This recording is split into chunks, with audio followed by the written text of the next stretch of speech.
I know you're listening. You're here because something isn't right. Something feels twisted, upside down. Things don't add up. Hello, human. Welcome to our twisted universe.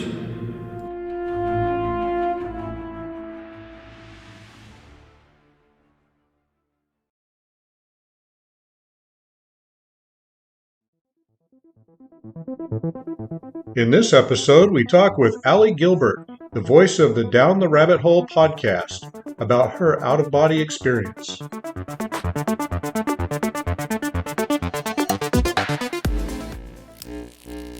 Hi, and welcome to our Twisted Universe.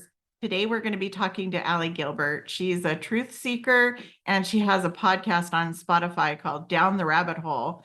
She has a really interesting story she would like to share with us about divine intervention. Hi, Aly. Welcome. Hi, guys. Thank you for having me on tonight.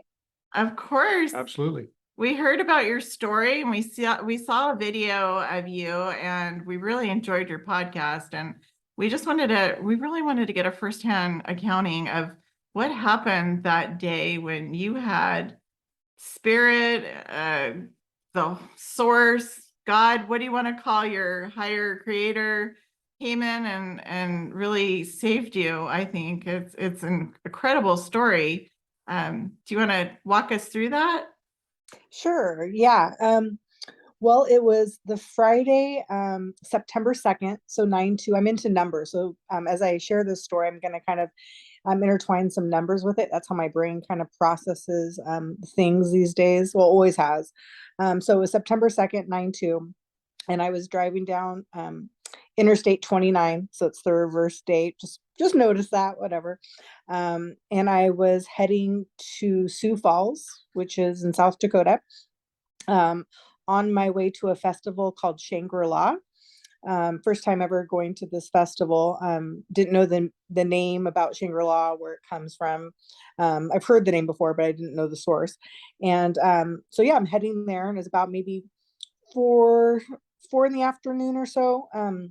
And I had stopped off at a rest stop for about 10-15 minutes to use the restroom and get a couple of bites to eat. And so I was about 15 minutes behind schedule. And then as I'm driving, I see some cars backed up. And this is at exit 109 off of I-29 in South Dakota, and or a little bit past that. I think it was mile marker 113. And so I'm slowing down, and time kind of slowed for me at that point a little bit for some reason. I mean, it was just, and I've never had any issues slowing down on the freeway, back home.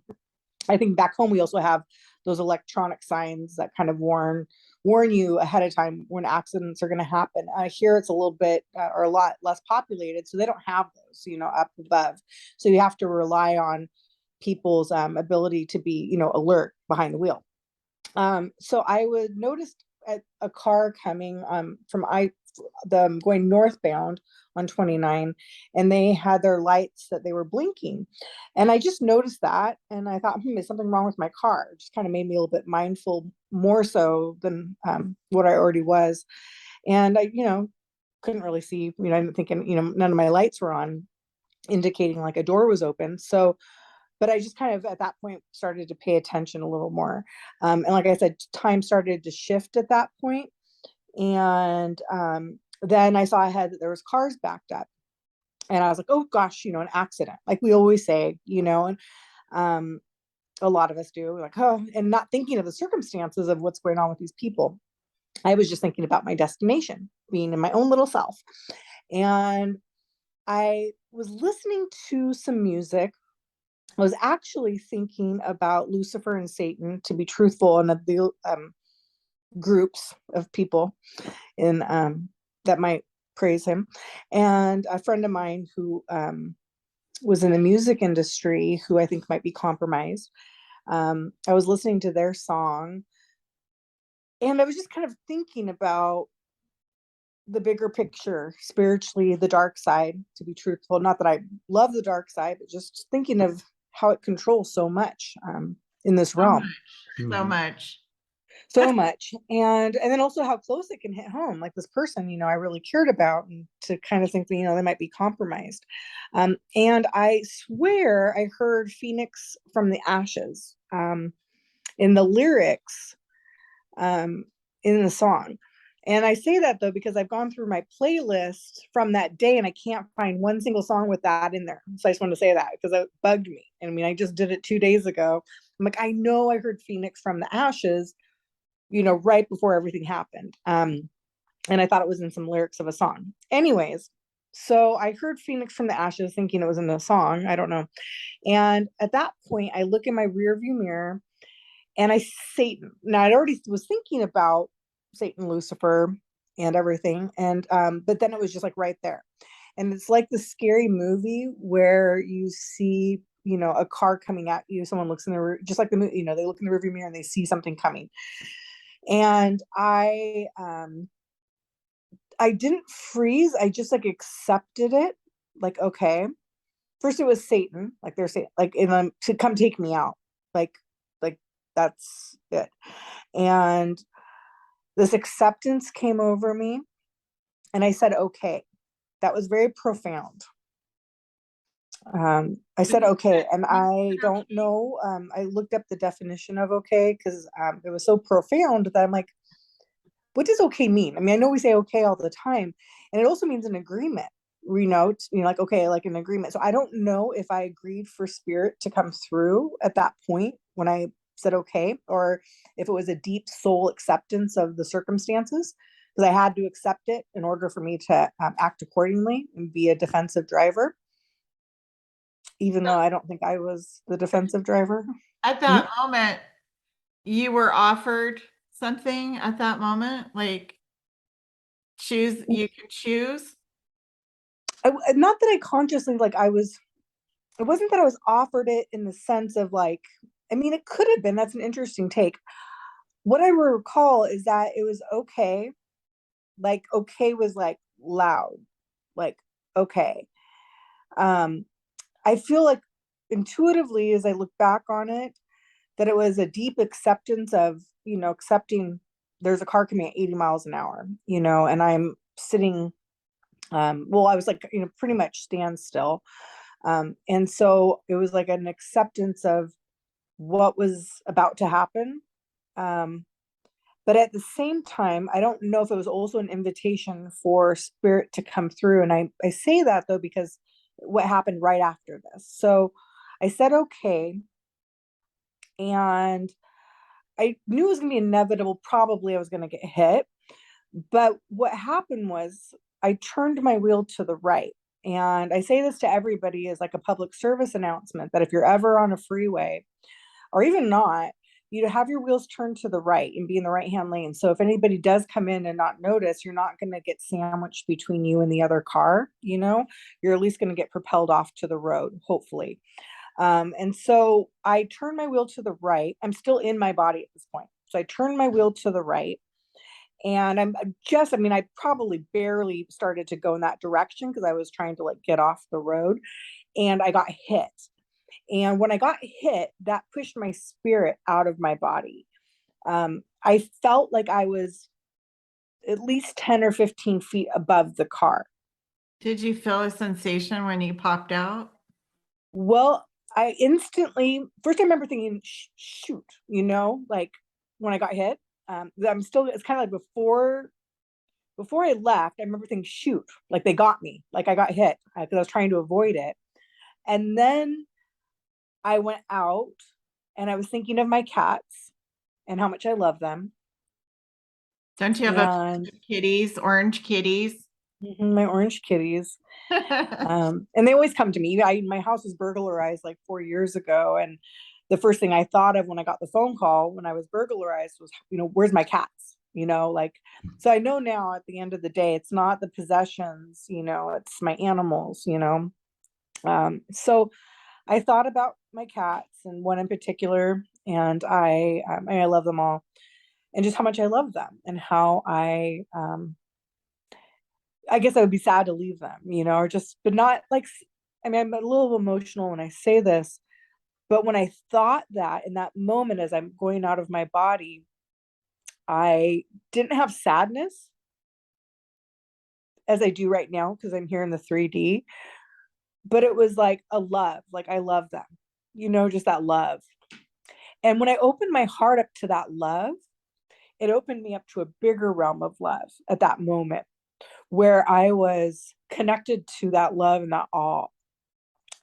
And I had to maneuver still. So it wasn't like I had an easy way to get around because there was still a car in front of me, even though I was trying to get off the road. And I remember being up here, but driving down here. There was because I had to go like that. I mean, it was like a race car driver, how I had to drive to get around this other car. Cause you're dealing with a momentum of basically 80 miles an hour hitting you. So you got to like really steer that vehicle, yeah, it was like amazing moves that I don't feel I did because I'm up here and it was driving from high up. Like I connected and I was driving from high up.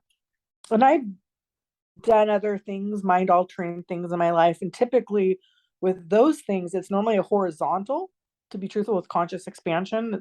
I've never really thought about that until now, that this was a vertical. So there was a difference between the two. And so yeah, so I'm high up. I navigated around the car in front of me and basically coasted along the side of the freeway. And then just like that, I come back down into my body and I'm just parked on the side of the freeway.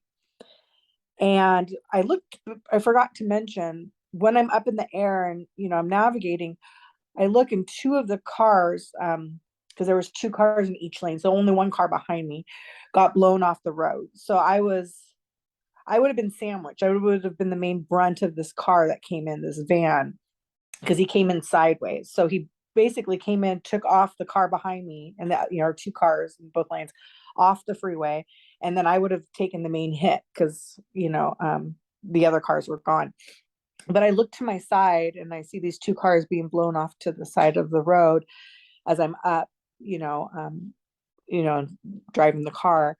And then when I come back down into my body and I'm parked along the freeway, I instantly thought of the people. Like, it's like, the people, like there's two cars that are totaled on the side of the road. And so I get out of my car and I go over and one car, the family gets out and they seem okay. And just like, once again, we go back into that movie thing where it's just like a movie, a lady screaming. And I don't know if the car is going to blow up. And she gets out on her own. Somehow the door, her door, both of her doors, it was a four car sedan. And, but that she was able to get her door open on her own, and she's screaming and crying. Then she was my children, my kids, or my babies. And at that point, but she's frazzled, like she can't. And another lady runs and holds her. And I was just there. And for a moment I froze. Like, I don't know if these kids are going to be dead. I don't know if she's even looked at her kids because she had, she was in the front seat and her, what's it called? Airbag went off. But I hopped in, and that was a moment too. It was a moment of like, okay, here I go. And I went in and thank God. There's three children. Two were not in a car seat. One was. At that point, another firefighter came over and on the other side of the car and got the other two children out. My hands were shaking. I don't have kids, so I'm not familiar with car seats at all. And I was trying to somehow I didn't push that red button. I was trying to figure out other things. And eventually, we're talking seconds, I was able to push the button. And then at that exact moment, another firefighter, volunteer firefighter, came and pulled open that back door and got that little baby out. So I didn't get that feeling of being the hero in the sense of holding the baby and getting out of the car. That's also ego too. But locking eyes with that child, I'll never forget, because there was still at least a good 4 seconds, 5 seconds, which is a very long time in that moment, not knowing if the car is going to blow up, not knowing she's screaming when she wants out. And, my hands are shaking and I couldn't get her out. But the thing that's amazing with this whole thing, and even the sheriff said it, it's like a needle in a haystack because everybody walked away. And that is a serious accident. I mean, very serious. So that's amazing. Truly, God's hand was involved in this. God. And just to finish it with the accident was, we had stopped for another accident. And that other accident involved the same make and model as my car. And I would have been there for that accident. But remember, I stopped 15 minutes, at the rest stop. So I feel like either way, I was going to be in an accident, possibly just by these two situations. But that accident, a car had clipped that other car, and which made that other car roll into oncoming traffic. And to my knowledge, what they told me is they didn't walk; they had to go to the hospital because their car rolled, but nobody hit that car. Because imagine a car rolling into oncoming traffic, and like it rolled all the way and eventually went to the side of the freeway, and nobody hit it. I mean, everyone had to stop really quickly, but that was also a miracle. I mean, it's a tragedy and a miracle. So yeah, yeah, it's amazing. Going back to your story when you were hovering up over your body and you connected to the love of your pets, and then a deeper love, would you consider like that the oneness, unit? Mm-hmm. Were Yep. you given any messages while you were in there? I mean, do you have any takeaways from that? No, I mean, just the oneness, the love, definitely was strong. Acceptance, surrender. I mean, acceptance, surrender, definitely. And I think my spirit, I had to be willing to let go of this realm. I had to be willing to let go of this 3D. I heard something recently that really stuck with me. Actually, it was from KRS-One, which he's an old school rapper guy. I don't know why I somehow stumbled upon his channel, but he said something that was really profound. And this ties into this is he was saying, we're not fully in the 3D, right? Like, yeah, we have our 3D, our bodies and stuff, but like when he did an interesting like analogy, like when you hear yourself speak, like, and when you hear, then you can listen to yourself and you can talk to yourself. Those are all different dimensions. Like your soul is like, in the fifth dimension, maybe more, but like, experiencing this 3 dimension. I've heard it in different ways, in different religious ways put, but it was just an interesting way of putting it in that sort of context. And I say that though, because I feel like that's what broke through, right? Like that fifth dimension soul got activated. And, I don't know. I mean, I'm speechless in a lot of ways about it. Cause I'm like, what was that? Because I had never experienced something like that before. I've watched a lot of accounts of near-death experiences, and they often say that you have the option to leave your body before the damage. And I'm wondering if that was part of it. Like you didn't want to experience. You can decide whether to experience that damage or not. And Mm-hmm. I've always heard that your body can pop out before tragedy. And I always believed that. And I wonder, it sounds like you were able to pop out so you didn't have to go through all of that physical trauma that you might have experienced. But it's really quite interesting that you were able to, your body, your brain and your body, your meat suit continued to operate, although your soul was up above. That's really cool. Joe's had an experience like that before where he left his body during I was 14 and I was diagnosed with diabetes. Found out via having the flu, and then my blood sugars got to a point where I couldn't hold down water, and they took me to the ER, and I'd lost a whole bunch of weight, and um, my veins were all deflated. They were trying to get an IV into me to administer, saline and what have you. and they were having trouble finding one that they could get a good line on. And at that point, I was really kind of out of it. And it was interesting. You said it was a different experience from the spiritual journey where you went up rather than sideways. And I had the same experience. They're working on me. I was sitting up and they were working on me, and I was watching them trying to put the IV in, and they were not having any luck. And then the next thing I know, I'm like, I'm above them looking down at the whole scene. I'm not really part of the scene at that point. I'm just kind of watching it like it's a show. And then I see them still struggling, and then I find myself standing next to the doctor as they're working on me, and I'm like, no, try right there, and telling them where to do it. And every time they jab me, I mean, I felt it. I was screaming at him. I'm like, nah, that hurts. Stop it. That's not the one, And I'm like trying to guide him to one that I felt like was the right location. And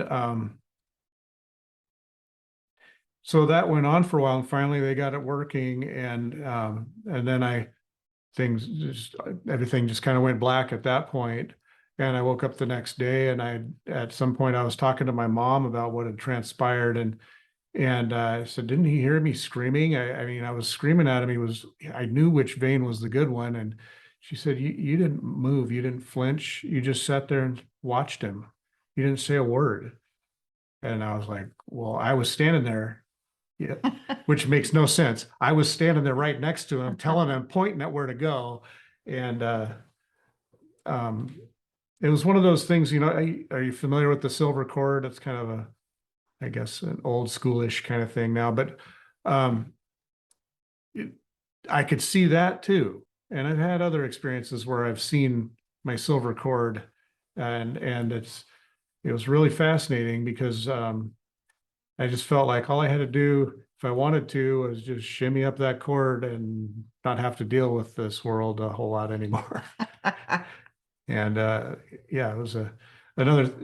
It struck me when you said you went straight up, and I'm like, oh, that's what I did. So it was an interesting corollary to what my experience was, a commonality. I mean, Well, and yeah, my mom, used to do astral travel because she was Mhm. into the occult before she had me. And she would tell me, yeah, about the cord and like, picturing, she tried to train me, about like hovering above the ceiling, and then, picture yourself, and then, you could go outside, after a certain point. I never was able to do it, but, you know, but yeah, like, and I think it's interesting what Christy was saying, what she's heard about people have the souls have the option to leave their bodies before the severe pain might Right. happen, and I don't know if because like the thing is like I knew it was going to happen. I think that's the reason why, because I knew looking in the rear view mirror, 80 miles an hour, this freeway, people probably going 90 to be Yeah. truthful, right? And so we're in standstill traffic and this car's coming in. So I knew like the severity in my logical brain, this wasn't going to be, this could not be good. And so I think that's why I don't know if that would have happened necessarily if I didn't have it in my brain, if I didn't look in the rearview mirror and I just got hit out of the blue.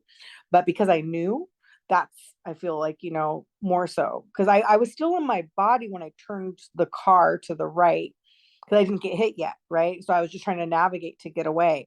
But Yeah. as soon as that impact happened, it was like I thought of my cats. So I don't feel like when I thought of my cats, I was just starting to go out.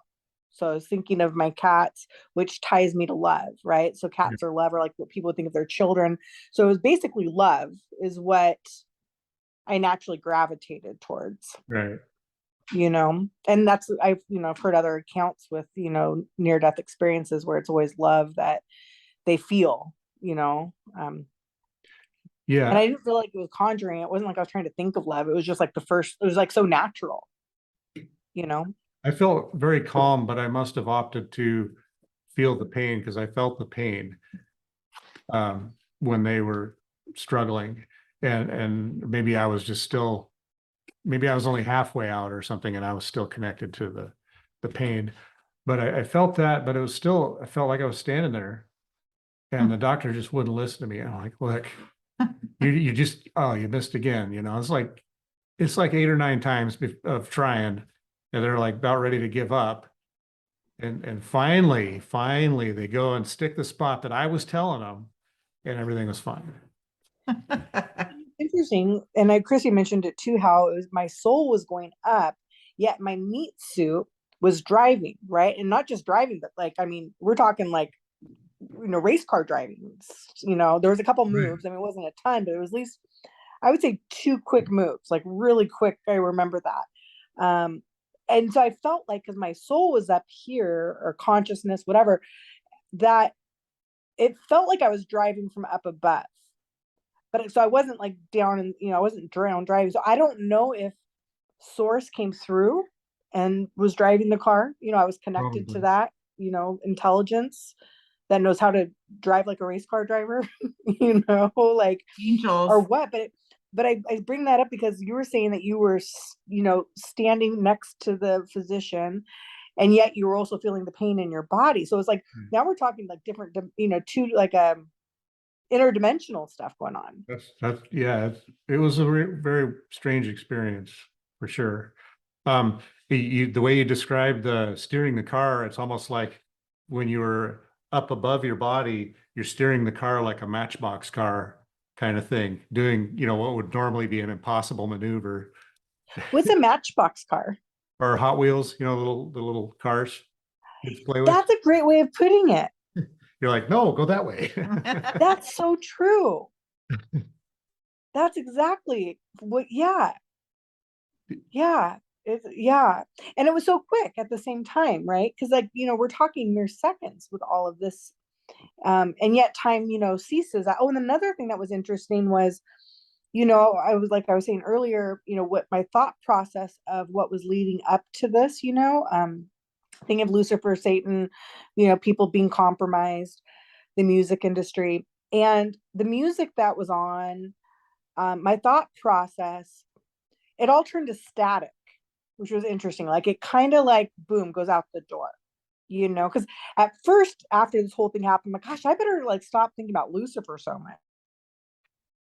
I wonder if you were aware of something around you that was unholy or something like that. And then also the fact that the car was flashing its lights at you, that's really strange.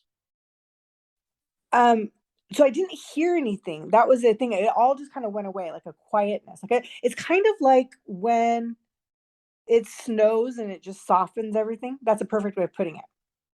Why do you think the car was flashing lights at you?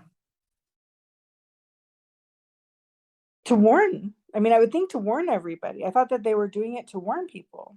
Perhaps That their they brakes were failing saw or something. something you weren't seeing. They were The accident. So I think that maybe because that first accident was just, up the road. And since they, I can't believe that they don't have it here, but whatever. They don't have signs up warning drivers that, there's an accident, you better slow down. I feel like it was, warning, trying to warn the best that they could, given the circumstances. That's crazy. Another thing that What do you think? From the being above is you felt the love, and I felt a very strong calm, like complete absence of fear or worry when I was looking down upon the scene when I was being worked on. Was like kind of like on a day you work really hard and you're tired and you finally get to lay down, how good it feels to just take a load off. It was like, ah. And here I am in this like emergency situation. But we're losing it.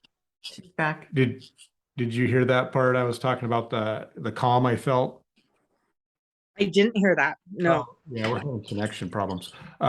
So when I separated from my body and rose above and I was looking down upon the doctors working on me and me, I felt very peaceful and calm. You said you felt love all around you. That's kind of the feeling is just this this calm, like there's no worries whatsoever. Just total peace is what I felt until I went back to yelling at the doctor to do it right.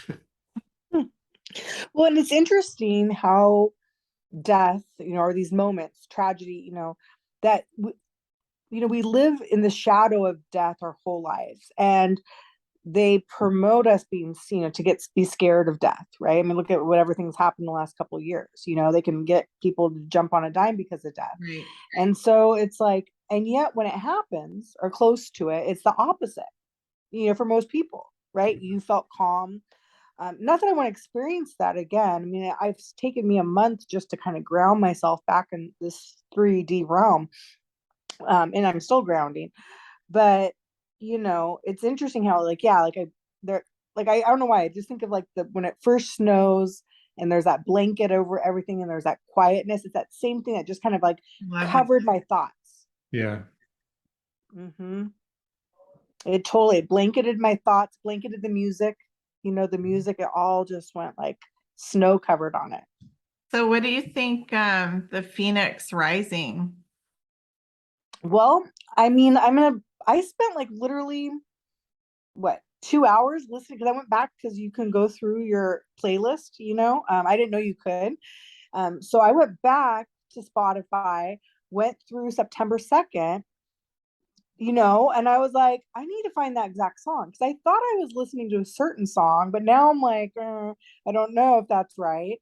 Because I thought I was listening to this person's song that I was, used to be friends with. And then, but then I'm like, they don't have Phoenix from the Ashes in their lyrics. And so, but I heard it distinctly Phoenix from the Ashes. I think it's you.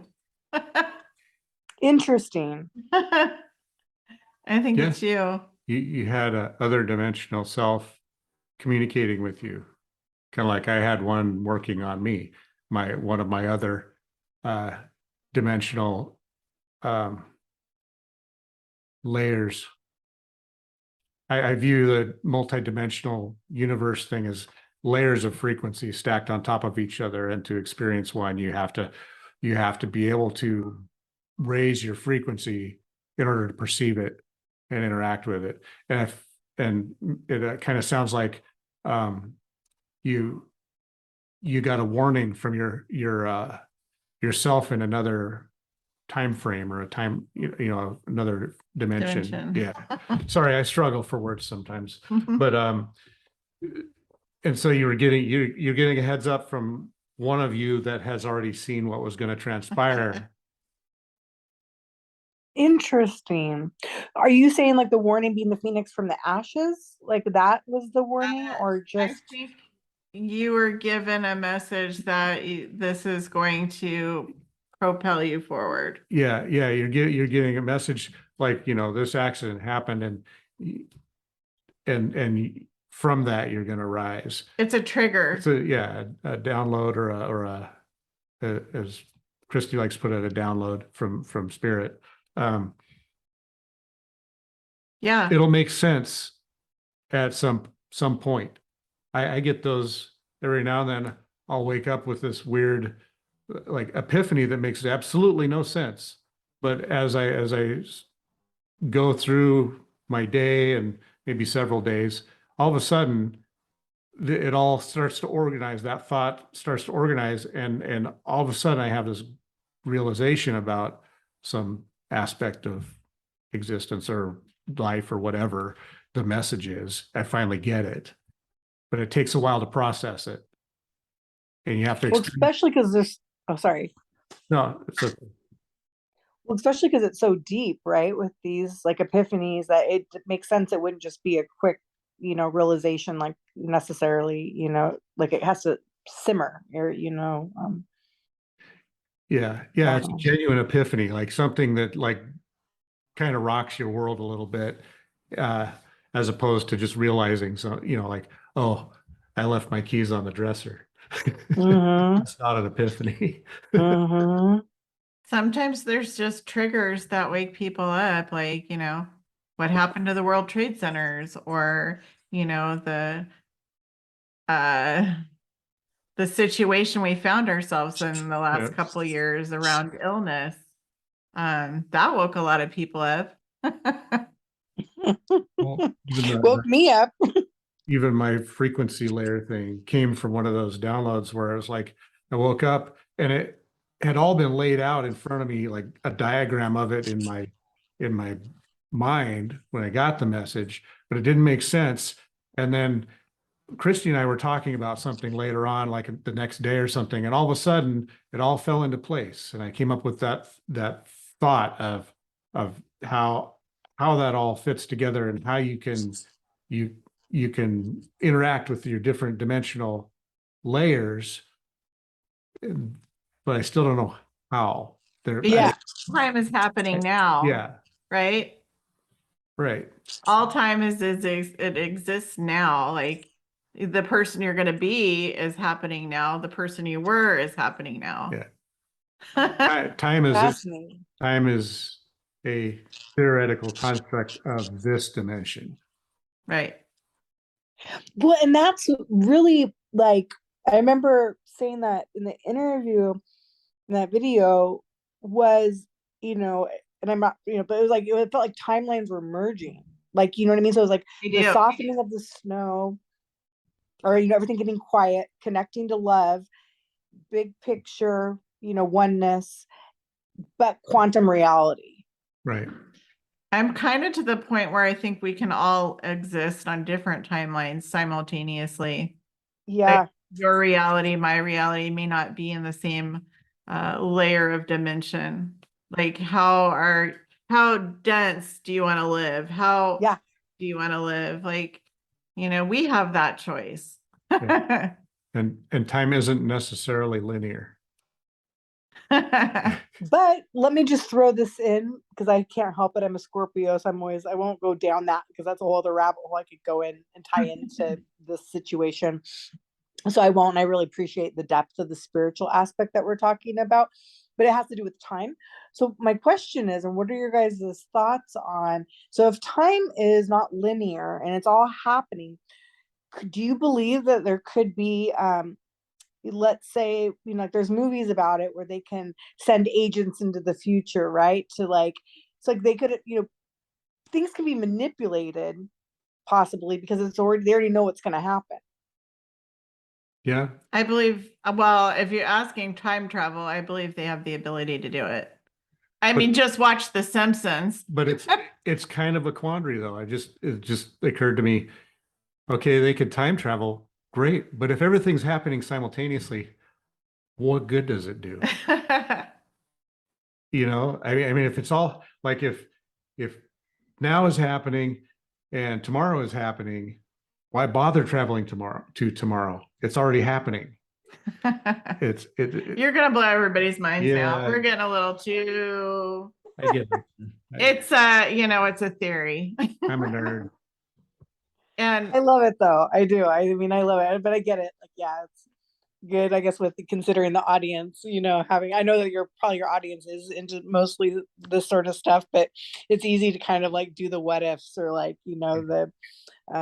but I just thought of that just because, there was just some I can't say the word peculiarities with this accident that just made me go, like, besides beautiful spiritual things, right? But my brain did go, like, if the future already happened and somebody like wants to like take out a truth seeker, maybe they could, because they already know that I'm going to be on this freeway at this time.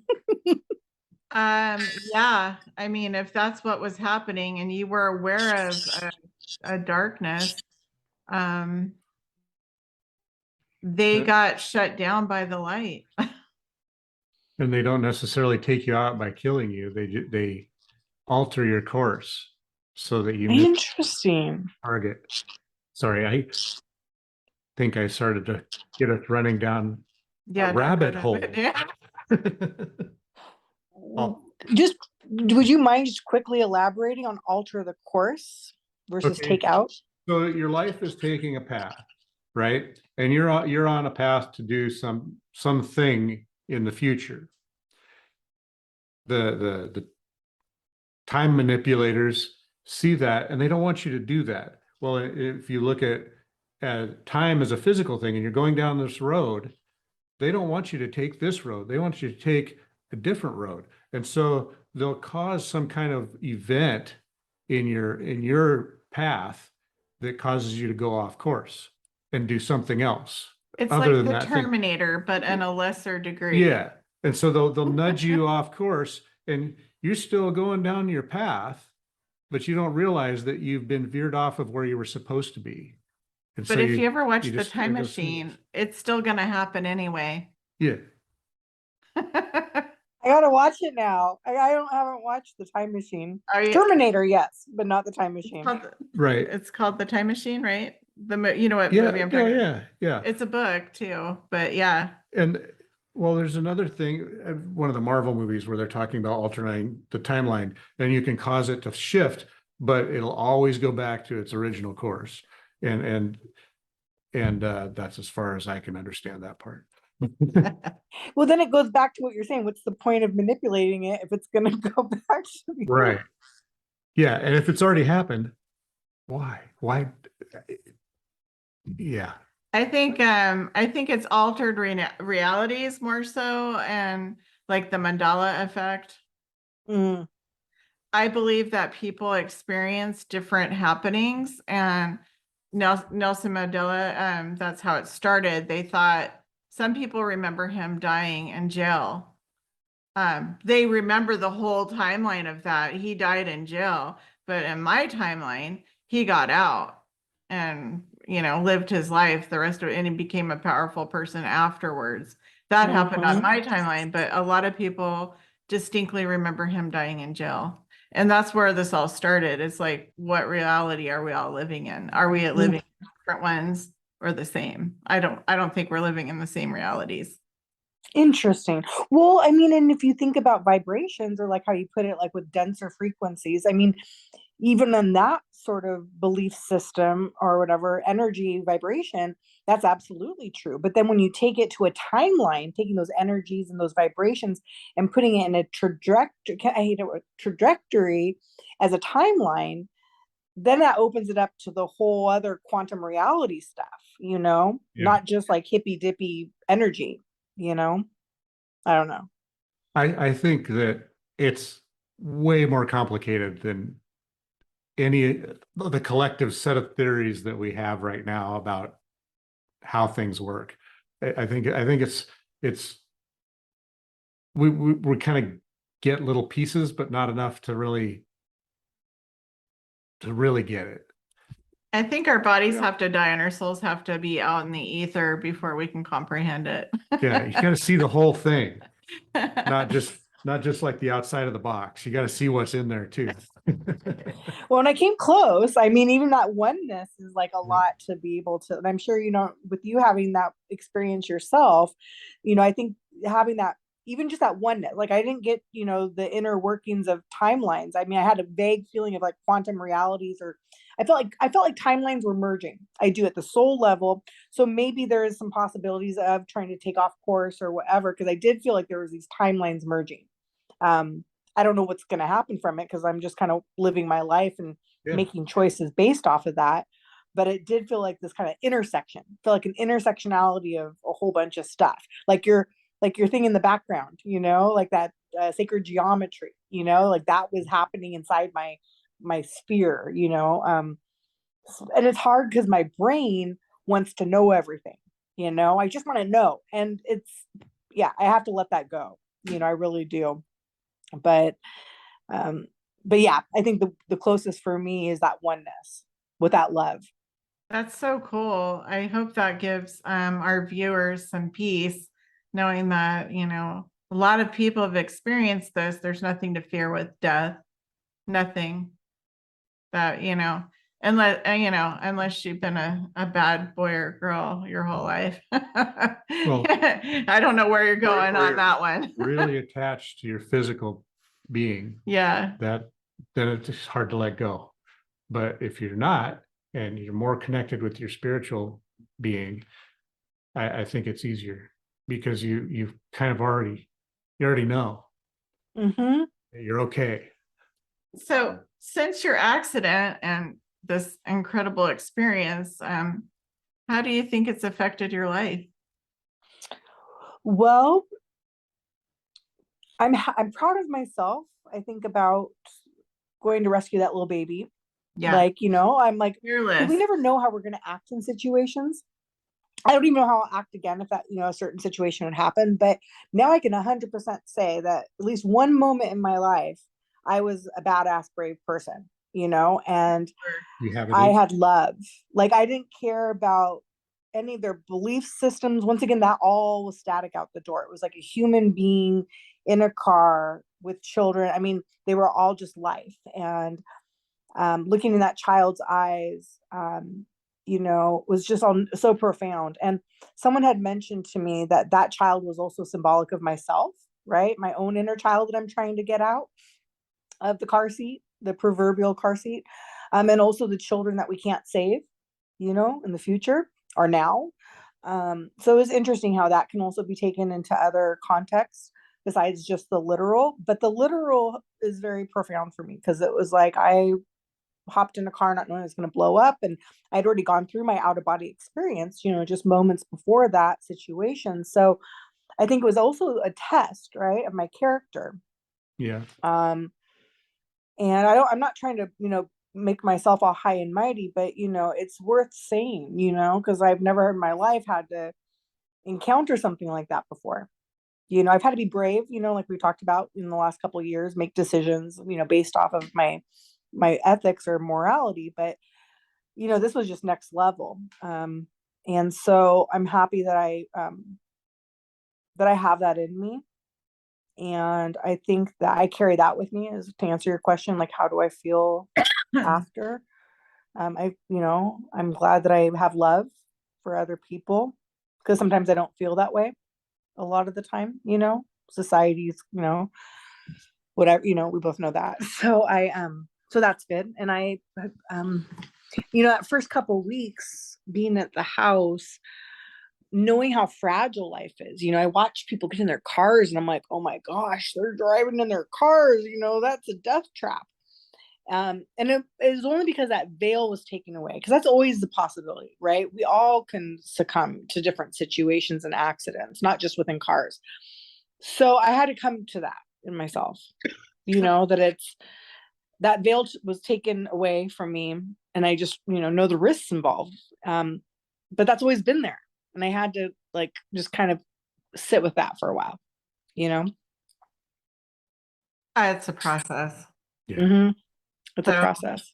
I definitely think after all this that your doors are going to open for you in growth. This experience for you is it's going to catapult you forward, and you're going to discover more and great things. And it was meant to happen because you are waking people up and you're helping people navigate through this crazy last few years, and all the things that we've been experiencing. You've been kind of like a beacon for some people, and they're going to come to you for more information for sure. We'll just see what you discover. Well, and even being invited to, be, on your program. I mean, that's, a huge thing of opening up doors and just, having my story told. I think that this is a testimony of that too. And yeah, and I wanted just to share, I have my Bugs Bunny shirt. I don't know if you can see it, but it's Bunny. And someone had mentioned that I'm like Bugs Bunny. Not because of the accident, even though it was kind of Bugs Bunny moves. It kind of takes away from the spiritual stuff. But so it's nice having a little bit of that humor, but then also kind of yeah, I am kind of like Bugs Bunny in some ways, and He's saying yeah. no. So No, right? Is that the no face? That's the no face, right? yeah, that's the no. Then actually, does he have the no? No, I guess no's not on here. But that was the Yeah. Joe and I were joking about that shirt, like, that no. face. That's funny. Yep. I had Up with us, like in the last couple of weeks, we were laughing at that. I never knew that he kind of stood for no. That's how it came up. Well, Or no, how his someone. faces. It was a scene from one of the cartoons, but That's what, Oh, like, okay. the face he's that's the making in face he the was picture. making. He That's was what he's saying saying no in a funny way. in a long drawn out sort of way. We should all say no together, right? 1, 2, 3. No. No. And that's what we did, 2.5 years ago. So Yeah, we all said no. Yeah.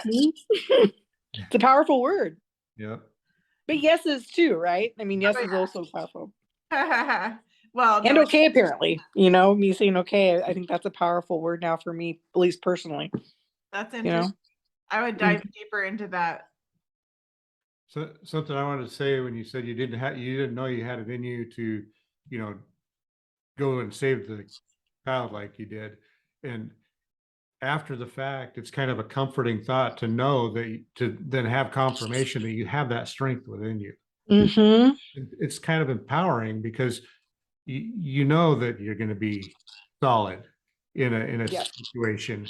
It's it's not like, oh, I'm not, you're not sure if you're going to do that, if you would do that again. I can almost 100% guarantee you would, because you did, and successfully, and so you less fear the next time. I would like to say that I first connected with you when Oregon was having all those fires. I don't know if you know this, but you were out rescuing the kitties that were all abandoned out in that fire. You are a warrior. You're a hero. Yeah. Yeah, I did do boots on the ground as well, we're in September. We were in September, and so a lot of the Facebook memories were coming up from that time 2 years ago, and it just brought up a lot, of emotion for me, and just that kind of, I think, started kicking off my really my truthing movement, right? Because I was like there, seeing things firsthand, and weird fires. weird patterns, Yeah. and and once again, yeah, I mean, I do have a heart for the downtrodden and those that are stuck in cars that might burn up, like that's pretty down. At that but point. Yeah, no, but I think I mentioned it, but I don't feel like, this is the thing with that experience, was that I mean, I feel like a badass in that sense, that I risked my life to help somebody, a child, but at the same time, I was shaking so hard that I couldn't get this child out of the car seat. I couldn't find the button. So technically, I didn't even save this child. Someone else came in from the back and grabbed her. But it was like, because I don't ever feel really good under pressure. Like, I worked with behavior kids in the school setting, like hardcore behavior. And I was more of the emotional, social kind of person. Like, I would have been better as a therapist approach, which is cool. But I'm not one of those people. It's like, I mean, there's some people that can go in and, like, when kids are going crazy, and I mean, I'm like, what? I mean, I feel like I'm not really good under pressure. So I had to say that. I mean, I know words are powerful, and hopefully in the future I'll become maybe better under pressure, but at least I tried. You know what I mean? Like, and that's enough. Yeah. That's amazing. Yeah, but that's cool that you brought up the kitties and the fires, and I didn't know that's when we connected. So absolutely. Were you in the fire zones? I mean, if you're in Vancouver, or? We're in Vancouver, so we didn't really, it was affecting our air quality, but my heart was going out for all the animals that were suffering. Oh, so you were one of the pet pages, possibly. Yeah, that's where I first started talking to you. We were gonna help, but we just didn't end up doing it because we're not as good as you. You have kids and I don't. The smoke was so thick where we lived in Vancouver that I mean, just walking out to the car with a mask, and there I was wearing a mask because the smoke. Yeah. And it was still challenging. I'd feel sick just in the moment it took to walk to the car. And I had to run to the store and all. And it's like, take a deep breath of fresh air in the house, the stale air in the house, and then hold my breath to the car, get to the store, and yeah, it was hard there. Yeah, I can't imagine being out near the fires and and running around in that all day long, that would be amazing. rough. Well, remember the sun? Remember how eerie that sun was? Oh yeah. Christy got a picture. We had received a package, and she got a picture of the FedEx or whatever truck out in front of our house, and the sky was just like crimson, and it was just this eerie picture of the silhouette of the truck and the guy coming out the door, and all the light sources were all just this deep crimson red, and that's just in Well, town. you You know, saw on this. a- You on a saw the clear sunny day. skies. Yeah, it was like another planet. It was like being really in bizarre. hell. Yeah, it was It very. was like, no. That Well, was. and like I remember going out to Estacada. I did a live stream and it was closed at a level 3. And I'm going into smoke. Actually, I take it back. I've done other things that were kind of a little like badassy. Yeah. But yeah, that was pretty scary. But I drove into it not knowing if I'm going to encounter a firewall, because it was level 3. But I was told that the town's still open, even though technically they were, supposed to evacuate. And I'm so glad I went because I met great people that were like serving food to all the firefighters. And even though the government was trying to tell them to get out of their own town, they're like, no, we're staying. And that's exactly why Estacada and Malala didn't burn to the ground. Straight up, because the farmers stood there on their property and hosed it down. Meanwhile, you had some state people, fire people, telling them to leave. Who would fight the fires? Right. So yeah, I can. That's a whole other rabbit hole on the fire. I mean, there's just so much to that. Another rabbit hole. Whole different. There's so many rabbit holes. It's like, oh yeah, okay. Actually, what? I never thought about Bugs Bunny is a rabbit too. I don't know why Bunny Rabbit. Like I separated the two, but he's a flipping rabbit.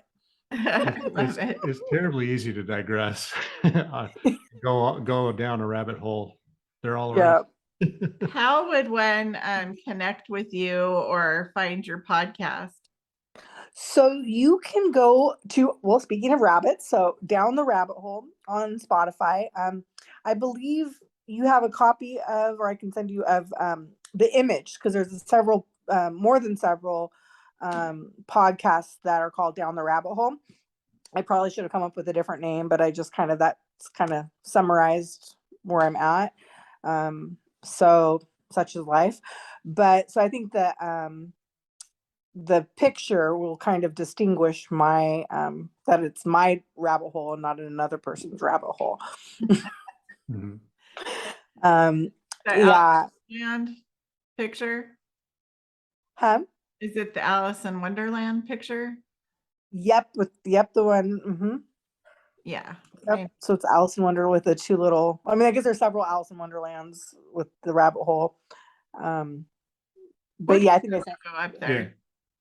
Huh? We'll get your logo up there. Oh, that's cool. Yeah, I'm not tech savvy, so. But yeah, so Down the Rabbit Hole, and I only have just one episode that I created so far, and it's gonna just be, as we already know, right? There's so many different topics in the rabbit hole, so I think I might touch on social engineering. My next one, heads up to those starting in kindergarten. I think kindergarten's a good start, Sure.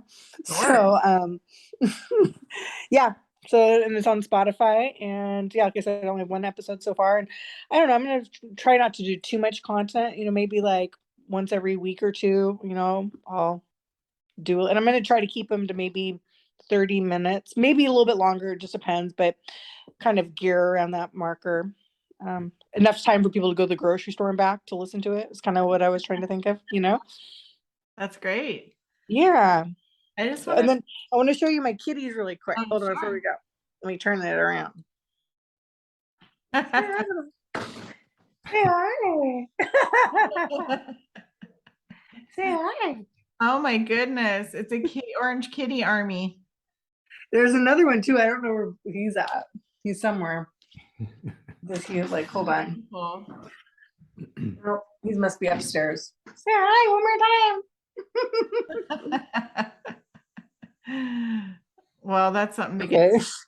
Oh, and then I have another one, not to be like weird. Okay, I'm gonna be weird. Hold on. I have one more cat.